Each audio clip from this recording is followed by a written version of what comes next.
सच की एक प्रवृत्ति होती है, जितना छुपाएंगे उतनी ही तेजी से कभी ना कभी बाहर आता है। हमसे बोला गया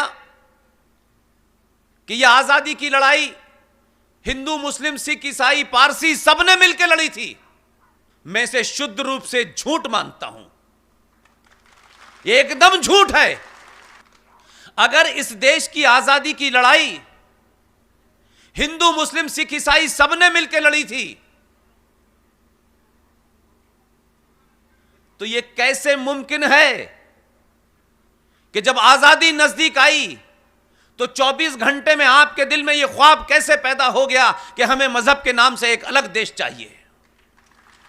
वो जिनका मुसल्लत ईमान है, जिनकी एक किताब है जिस पे वो ये मानते हैं कि इसके अलावा हमारा किसी पे ईमान नहीं है, उन बेईमानों से, झूठों से ये पूछो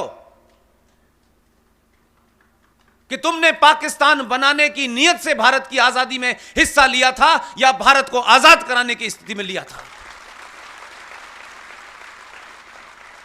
तुम्हारे मन में यह ख्वाब था कि अंग्रेज से अलग होकर के हम पाकिस्तान नहीं बना सकते, तो आपने साथ रहकर रहने का ढोंग किया और आधे लोगों से कहा कि आप पाकिस्तान की मांग माने। आधे लोगों ने पाकिस्तान की मांग मानी और उनकी मांग को बौने नेताओं ने पूरा कर दिया। मुझे उनसे शिकायत नहीं है स्वामी जी, आपके मन में क्या है कम से कम आपने समय पे बता तो दिया।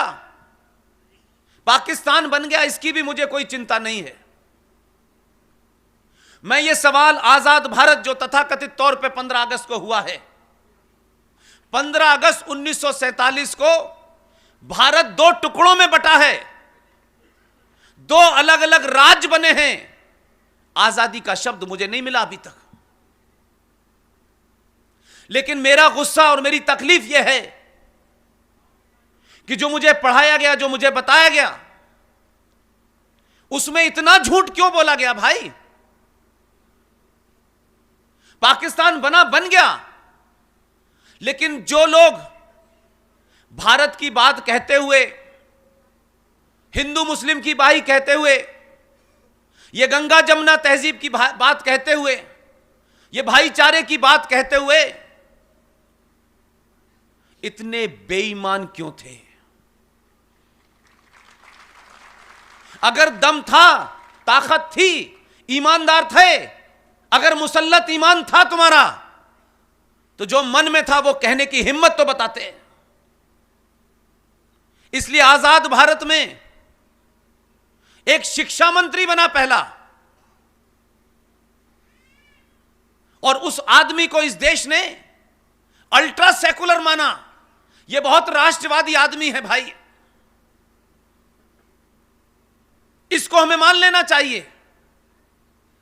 लेकिन भारत के पहले शिक्षा मंत्री मौलाना आजाद की पोल इस देश में कोई खोलना नहीं चाहता, क्योंकि सवाल उठाएंगे तो आप पॉलिटिकली इनकरेक्ट हो जाएंगे। लेकिन मैं उस जगह पैदा हुआ हूं जहां मुझे इनकरेक्ट बात कहने की आदत है।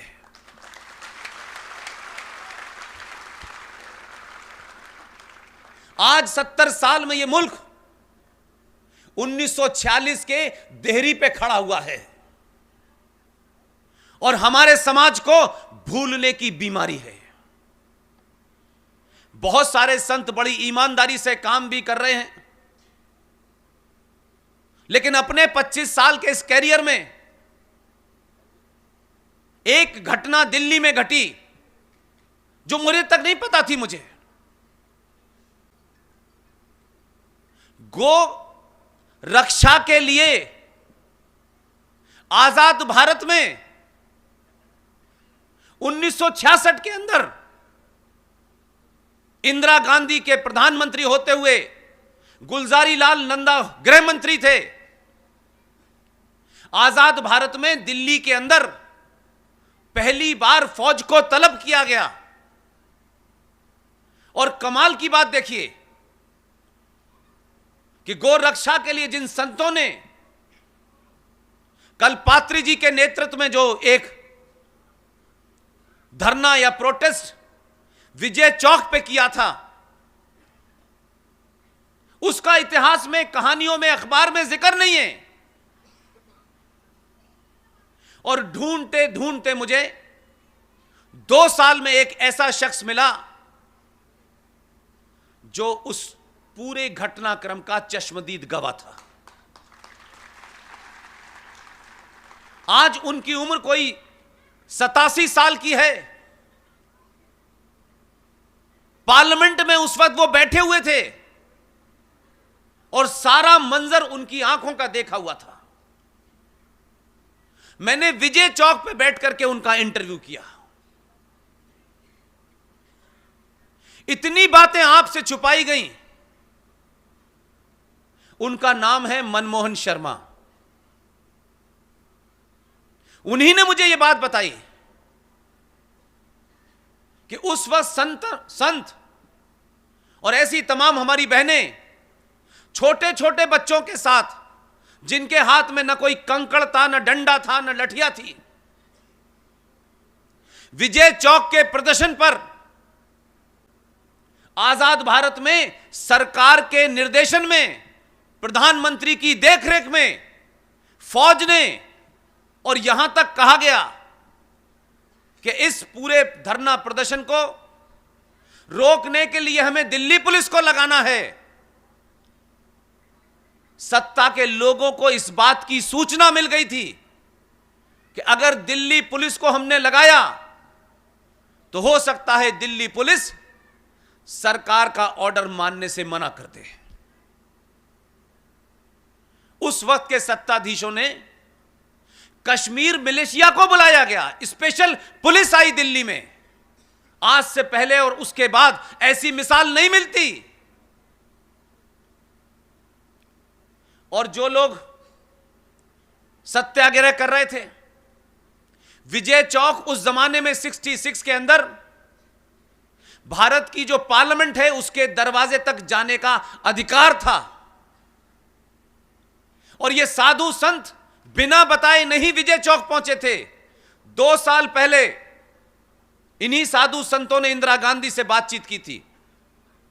इंदिरा गांधी ने उनको भरोसा दिलाया था कि मैं सत्ता में रहूंगी तो सबसे पहले गो हत्या के ऊपर बैन लगाऊंगी। उनका बैन लगाने का इरादा शायद नहीं था। संतों ने निवेदन किया और उसी निवेदन करते हुए हजारों की तादाद में संत विजय चौक पे गए थे दिल्ली में, जहां दिल्ली की देश की सत्ता बैठती है। बिना किसी प्रोवोकेशन के, बिना किसी उकसावे के आजाद भारत में मिलिट्री ने और फौज ने और पुलिस ने एक साथ अगर गोली चलाई तो संतों के ऊपर चलाई। 2500 संत मारा गया उसमें। छोटे छोटे मुंह हुए बच्चे मारे गए उसमें, औरतें मारी गईं। उस चश्मदीद गवाह आज भी जीवित हैं, वो दिल्ली में हैं। आपको ताज्जुब होगा, फौज के ट्रक्स में डेड बॉडीज गई हरियाणा में, कहीं जाकर के उनको फेंक दिया गया। इंस्ट्रक्शन दिए गए मीडिया को कि सिर्फ यह खबर छापनी है, 5 से ज्यादा लोग नहीं मरे हैं।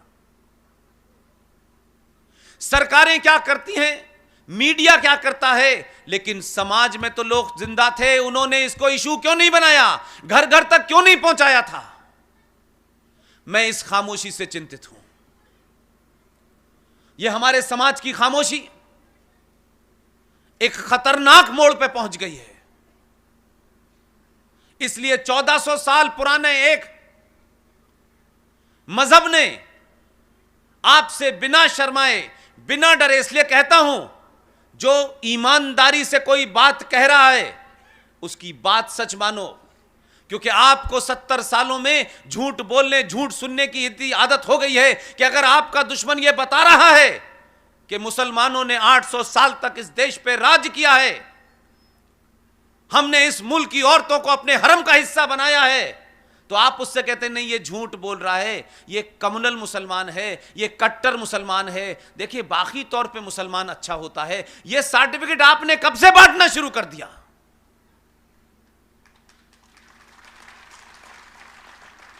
क्योंकि आप लड़ना नहीं चाहते, इसलिए आने वाले खतरे के साथ आप समझौता करने का कोई रास्ता निकालते हैं।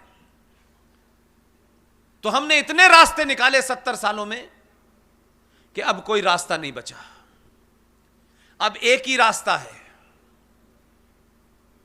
कि आप इस बात पे मनन करें, चिंतन करें, बुजुर्गों से पूछें कि सारे धर्म बराबर हैं, इस झूठ को पहले बोलना बंद कर दें। ये सारे धर्म बराबर हैं, ये ऐसी तुलना है जैसे गधे और घोड़ों में की जा रही हो। ऐसे ऐसे लोग आपने चुने हैं कि वीर सावरकर वीर थे या नहीं थे, ये कौन बता रहा है, जिनका सजदा 10 जनपद की चप्पलों में है। सत्ता की राजनीति करिए, आपको देश में कुछ करना है करते रहिए, लेकिन इस राष्ट्र के साथ जो छेड़छाड़ करेगा उसे बख्शा नहीं जाएगा। हम सबके बीच में एक ही चीज कॉमन है, सत्ता में कौन है और कौन नहीं है, और हमारी बात से कौन खुश होगा कौन नाराज होगा, हमें इसकी चिंता नहीं है। जो भी कुछ मैं कहना चाहता हूं, मेरा इसमें निजी कुछ भी नहीं है। मेरे मूल में अगर कोई चीज है तो सिर्फ राष्ट्र है, उसके अलावा कुछ नहीं है। हमारा संकट यह है कि हम ना तो दूसरे की किताब पढ़ते हैं और ना अपनी किताब पढ़ते हैं। मैं ये बात सार्वजनिक तौर पे मानता हूं कि मेरी पैदाइश ऐसी जगह हुई है जहां ढूंढने से मुझे अपनी किताब नहीं मिली। मुझे उसका गम नहीं है, लेकिन आज 70 सालों के बाद इस देश में जब मैं आपके बीच में खड़ा हूं तो मुझे इस बात की खुशी है कि मैंने उनकी किताब पूरी पढ़ ली है।